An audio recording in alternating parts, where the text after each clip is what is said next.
அனைவரும் நம்முடைய மனதுக்குள் ஏற்பட்டிருக்கிற அந்த துயரத்தை இடத்த இதயத்தோடு எல்லோரும் இழந்திருக்கிறோம்.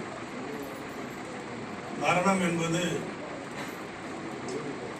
எப்பொழுது யாருக்கு வரும் என்று யாருக்கும் தெரியாது. அது ஒரு தேவ ரகசியம்.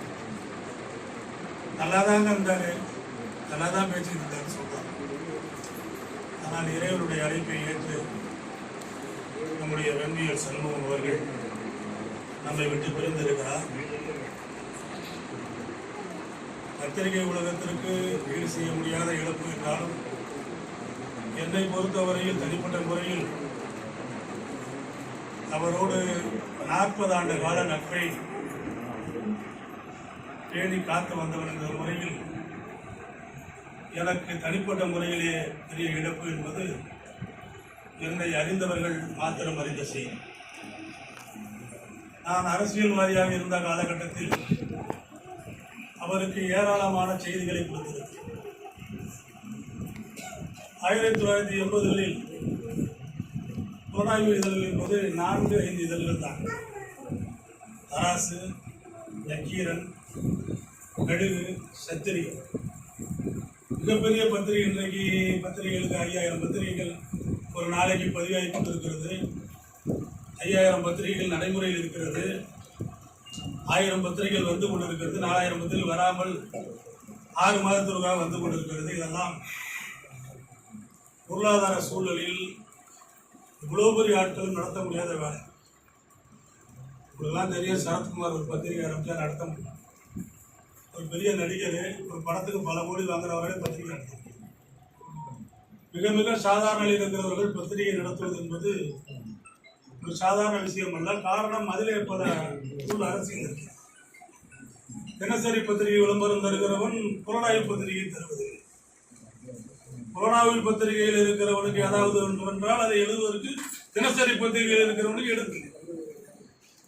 அவன் 16 பக்கம் விடுகிறான், 32 பக்கம் போடுகிறான். ஆனால் புலனாய்வு பத்திரிகையில் இருக்கிறவர்களை துபாக்கூர் என்றும் போலி என்றும் எழுதுவதிலே கவனம் செலுத்துகிறானே தவிர அவன் எத்தனை சிரமங்களை சந்திக்கிறான், எவ்வளவு சிரமங்களை சந்தித்து ஒரு இதழை நடத்துகிறான் என்கிற அந்த அடிப்படை அறிவு கூட இல்லாதவர்கள் தினசரி பத்திரிகை என்பது ஒரு வேதனையான சிந்தை.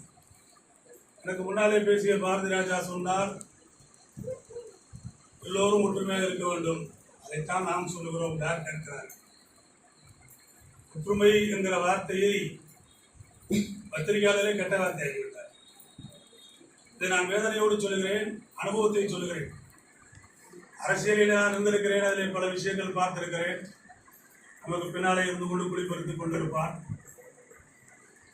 இங்கு ஒன்று பேசுவான், அங்கு ஒன்று பேசுவான். அரசியல் அப்படி என்றால் பத்திரிகை அதை விட மோசமாகிறது.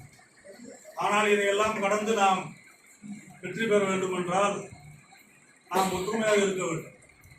ஒற்றுமையாக இருக்க வேண்டும் என்றால் நமக்குள்ளே இருக்கின்ற பிரிவுகள் எல்லாம் ஒன்று சேரும். என்றால் ஒரு பத்திரிகை இன்றைக்கு நடத்த வேண்டும் என்றால் விளம்பரம். அந்த விளம்பரம் வாங்குவதற்கான சக்தி யாருக்குமே இல்லை. அது யார் பண்றாங்கன்னா டெய்லி தான் பண்றான். கேட்டால் நான் ஒன்று கொடுப்போம். ஆனால் அவர்கள் உண்மை எழுதுகிறார்களா என்றால் உண்மை அவர்கள் எழுதுவது. விளம்பரம் தருவவனுக்கு உண்மை எழுதுகிறார், அவனுக்கு சாதகமாக நடக்கிறார்கள். இப்போது தனலட்சுமி சீனிவாசன் ஒரு கல்லூரியில ஒரு பெண் பாலியல் துன்புறுத்தலுக்கு ஆளாகி இறந்து விட்டார். எல்லா பத்திரிகையாளரும் போகிறார்கள், பேட்டி எடுக்கிறார்கள். ஒரு சிலரை தவிர எவருமே இந்த செய்தியை பண்ணவில்லை. விளம்பர எலும்புக்காக பத்திரிகை ஊடக தர்மத்தை விலை பேசுகிற அற்பர்கள் இருக்கிற நாளில் நான் என்ன சொல்வதற்கு எனக்கே தெரியும். ஒரு சாதாரணமான செய்தியை கூட வெளியிட்டார். என்னுடைய தம்பி ரமேஷ் சட்ரிகன் அவர்கள் துணிந்து வெளியிட்டார். அவரை இந்த நேரத்தில் நான் மனதார பாராட்ட கடமைப்பட்டேன்.